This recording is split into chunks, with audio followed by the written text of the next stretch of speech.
We're going to be covering today is a story about how one person owned a really key business unit with zero actual ownership stake. He told us about a construction client where one employee was responsible for about $15 million in business value, and the only thing tying him to the company was his W-2. Performed for a year, and at the end of the year, they did the scorecard and paid him a big bonus. So it was kind of free agency as soon as that bonus was paid. So that was the risk, is that this guy was key, and he was a free agent every year after the bonus was paid. Your salary's top quartile, your bonus is top quartile. Everything feels right to us, but we're in a whole new world now, and you've brought us to this new world, and we're now relying on you to keep us, viable in this new market. This is a whole new operating system for them, and the relationship between this guy and the company needed to evolve. Well, let's. I think we're probably live at this point on LinkedIn. So, Okay.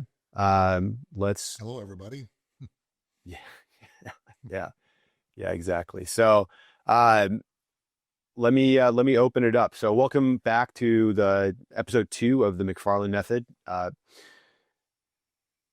We're talking today about ownership, acting like owners.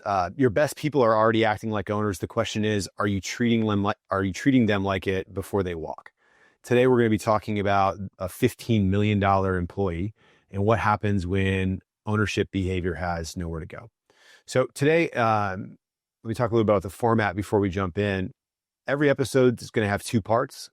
Part 1 is a public conversation, framework, stories, tools that you can use, whether you're an owner or a coach. It's going to be shareable, practical, useful.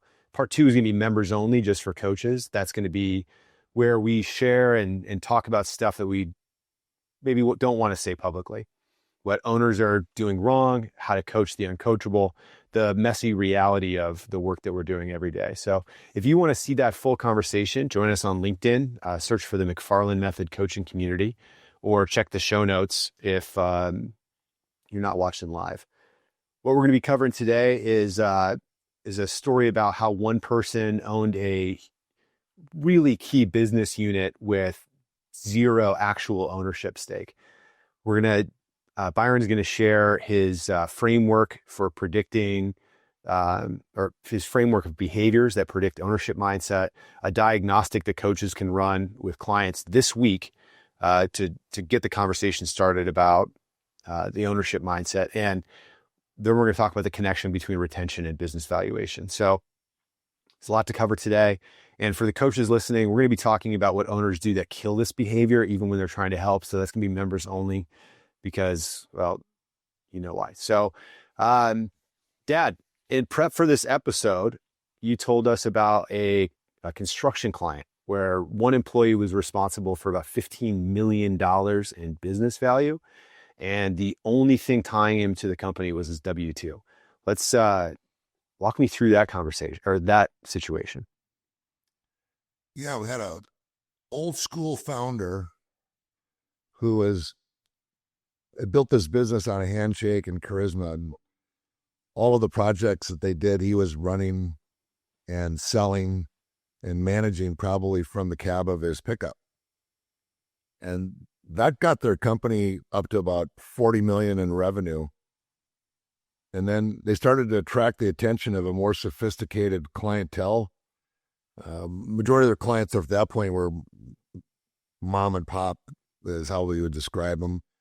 But they just bought based on his past performance. And these new clients or these new opportunities were more sophisticated. And that was a whole new set of problems for the business, and that contracts with contingencies and then a complicated sales process where the buyers were in platoons of buyers. They had like a committee to buy it, and you had to determine who in that committee was actually going to make the decision and navigate that.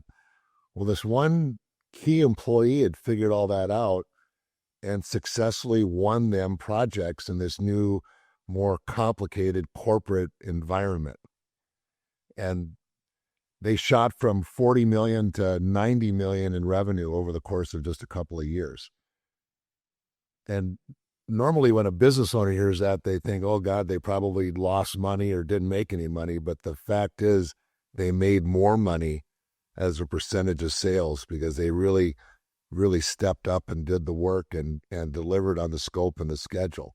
And this one person was largely responsible for nearly all of those results, Alex. When I asked the owner about this person's role, he said, yeah, if it were not for this person, we would not be here at this level. And I quantified that level at another $15 million in value that this person had created for the business, but didn't have any ownership in it, which was quite a risk for him, because if he leaves, they're unable to continue to serve that particular marketplace.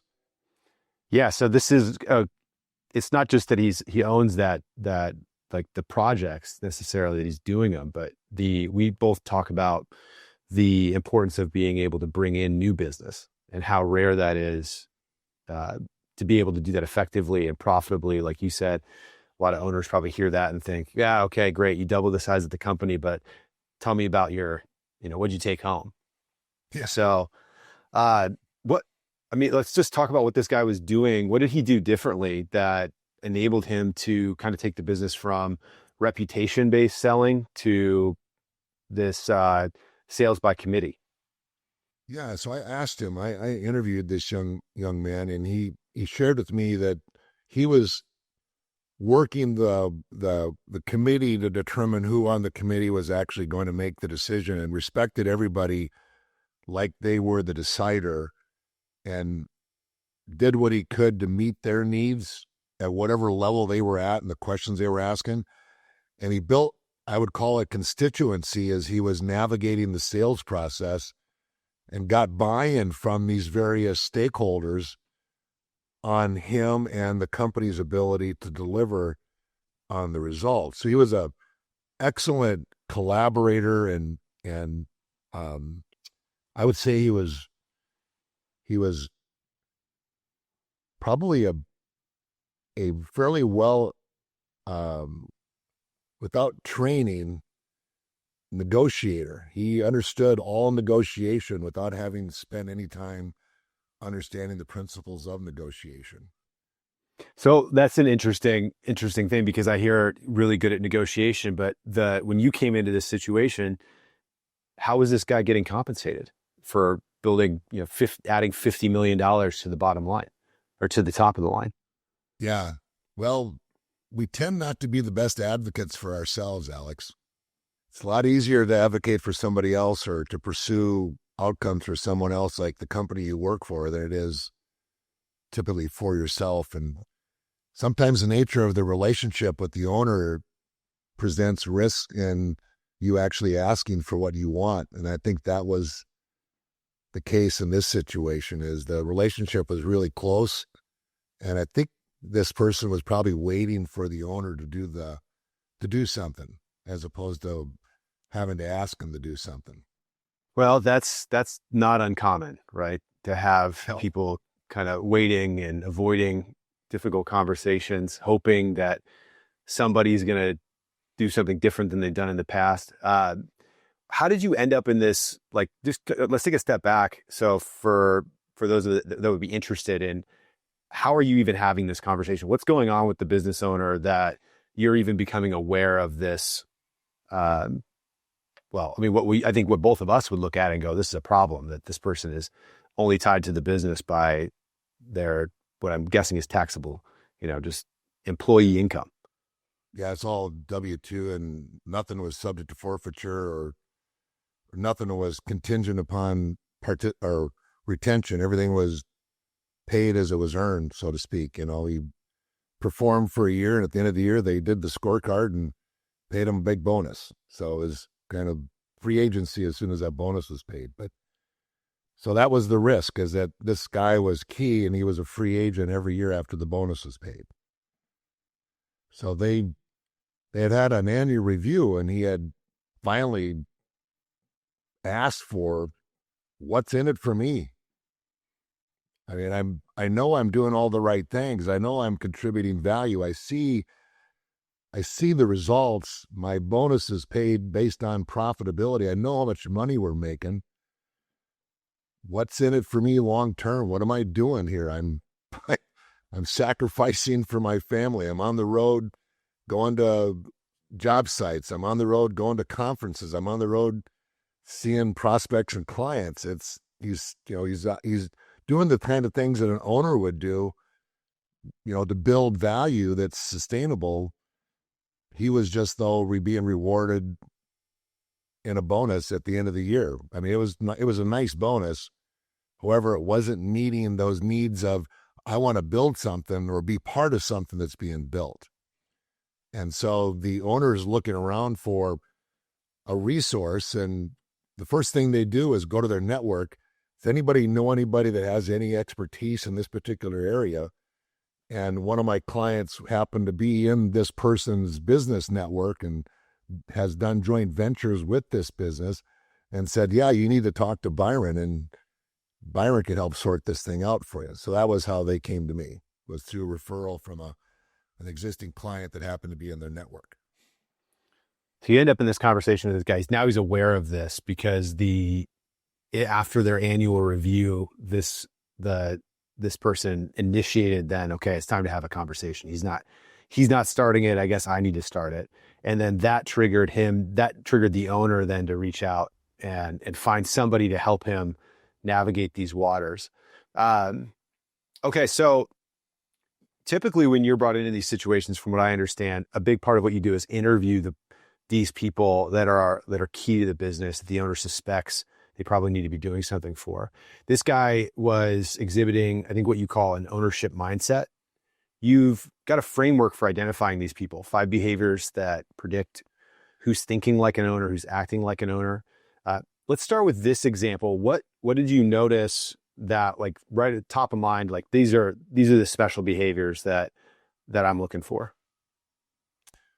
Well, when they made the migration from their previous way of doing business, which was kind of a yellow pad project management from the cab of the truck, to sophisticated project management with systems and technology, this person had to step in and help the project managers become proficient in utilizing the technology. And he probably... But Byron, let me interrupt you really quick. Just give me tell me what are they? And then you can kind of tell us about how you observed the behaviors, because I don't know if people are going to track. Gotcha. So the first thing that he did is he behaved in an altruistic way. And altruism is one of the 5 categories of an ownership mindset. So he demonstrated a willingness to help people that were outside of his scope. He was not a project manager. He was in the pre-construction. He was the guy that designed the project and sold it, and then he should hand it off to the project managers. In this case, he had to stay involved to teach them how to actually do the work. So he demonstrated altruism, which would be what an owner would do to minimize risk of mistakes. Those mistakes cost money or lose reputation. And that in that way that he stepped up was by helping out those technical people and the project managers. That makes sense. What else did you see? I mean, one virtue does not make a full profile. No, and the second thing he did is he demonstrated a lot of conscientiousness, which is another category of ownership, of the ownership mindset. And that conscientiousness is that he would be looking at correspondence back and forth between the owners, the client's representation, and the project management staff, to look for mistakes that were occurring in communication that would represent risk to the company, his company. So he was really very conscientious. He didn't just sell it and then move on. He stayed involved to make sure that there were no mistakes, because he was aware that he had helped get this company into a new market and that he needed to stay involved beyond his scope as a pre-construction leader in the organization and actually pay attention to the details. Did the owner tell him that he needed to do that, or was that something that he just initiated himself? Actually, the owner had no idea that they were going to need that, because they had always done things a certain way, and now these new clients required adoption of more concise updates on the status of the project, so that they could predict when the project would be done and whether or not the expenses they were incurring along the way were actually legitimate. And he understood that in his experience with these new sophisticated buyers, that they had higher expectations for accuracy in the information that was available to them. And that's why he stayed involved. And the owner didn't know that was even necessary. This literally transformed the business. It sounds like it. It sounds like, so I'm super curious. I mean, was the owner anxious about this reality prior to reaching out to somebody? Or was he kind of like, was he just under the impression that, hey, was he kind of the pool of people that think I'm paying this guy what he's worth? And so win-win. I'm the owner. You're the employee. I pay you the big bonus. See you next season. Or was he sweating this on some level? I don't think there was any anxiety up until the point there was actually an expression of concern on the part of this key employee as to what's in it for me. I think prior to that, everything was fine. Your salary's top quartile, your bonus is top quartile. Everything feels right to us, but we're in a whole new world now, and you've brought us to this new world, and we're now relying on you to keep us, viable in this new market. We've invested time and money now in equipment and technology and people to function in this new world. So now the paradigm has shifted. This is a whole new operating system for them. And the relationship between this guy and the company needed to evolve. Well, yeah, definitely needed to evolve. But it sounds like it wasn't something that the owner was aware of the need for the evolution. Is that pretty common? Yeah, I don't think in your experience. I don't think the owner didn't really know that they weren't doing things right, or they weren't doing things consistent with what. And right is subjective. In this case, right is what does the person who's contributing so much value feel that would be a representation, a fair representation of their contribution. And in their mind, the owner's mind, the salary and the bonus was fair. However, in the mind of the participant, he's seeing how much value he's creating, and he's not getting any of it other than a current bonus. So he's not creating wealth that is available to him and his family in the future. And that's what he wanted, is an opportunity to get a piece of the pie of the business value that he'd helped to create, so that he wasn't just having to redo the year every year like a sales commission guy. I'm curious, when you started interviewing him and talking to him about what, because you're learning about their business as you're talking to this key employee. I'm curious, was he clear about what he wanted? Did he have an idea in his mind, like, this is what I'm looking for? Or was that something that you guys had to develop together to bring clarity to? Well, the most obvious destination for most people in this situation is, I'd like ownership. And so they're looking at it as, if I can get ownership, then I've got an asset that's appreciated in value. And then I have income that comes from that ownership in the way of profit sharing. And so that's what he was looking for, was that resource pool that if I continue to contribute at this level, I'm creating financial security for myself through the stock. And then I can use the profits that come off that stock to buy other assets to help reduce my reliance on the company ultimately, and be able to retire and take care of my children with college education and live a great life. That's what he was looking for. And when I explained to him that ownership has risks in it, that if the business doesn't work and you have ownership and you have to make a capital contribution, that's real money that needs to go back in. And he wasn't really thinking about that as an outcome. He was more focused on the appreciation.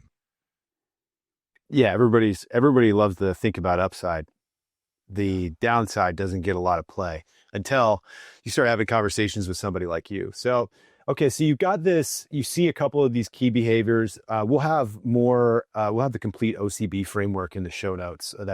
What is OCB, by the way, Dad? Organizational citizenship behavior. And okay, I've translate that into These are the behaviors that are commonly found in people who are acting like they are owners. So we've got this situation, coaches out there and owners out there thinking, yeah, I've got key employees, but I'm taking care of them. And then they hear this story they go, oh, I'm doing the same thing. I'm giving bonuses. I'm paying them well. They're top quartile. I'm doing what I need to be doing.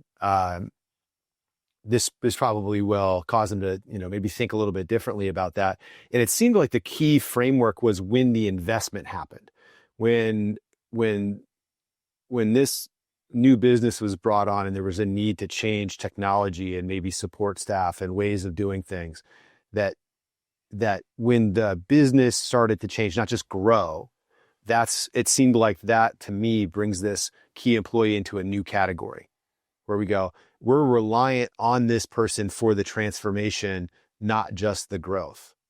Would you agree with that? Yes, it's like the coaching changes in sports where the coach has a whole new system they're running on. They build a whole new operating system with staff that understands the operating system. It's quite an investment by the institution that we're going to change to this. So yeah, in a business case, clearly these guys were betting on the viability of this long term by putting staff and the technology and actual substantial equipment, hard assets in play. So let's transition then to talking about how does a coach or an owner run a diagnostic on this, right? Where am I at? So something they can do this week, we talked about pulling out an org chart or just put names on a board and circle the ones who are demonstrating these behaviors, solving problems before you have them, working, going above and beyond that conscientiousness, helping others without being asked. And then ask yourself, are you treating them, or am I or my clients, are they treating them like employees or like partners? And I think this is a key thing, Dad. You talk about being treated like an employee, being treated like a partner is different. It's not always about ownership. Can you flesh out some of the ways that a company would treat a key employee like a partner versus just another, W-2 on the payroll? So if people have agency, which is they have control over their own day, and they're not having to submit themselves to some supervisor as to what I'm doing today and how I'm doing it, where I'm doing it. So having that kind of control and where you're working or how you're working or what you're choosing to prioritize based on your understanding of what the situation of the company, that's probably the highest non-financial form of ownership treatment that you can give an employee.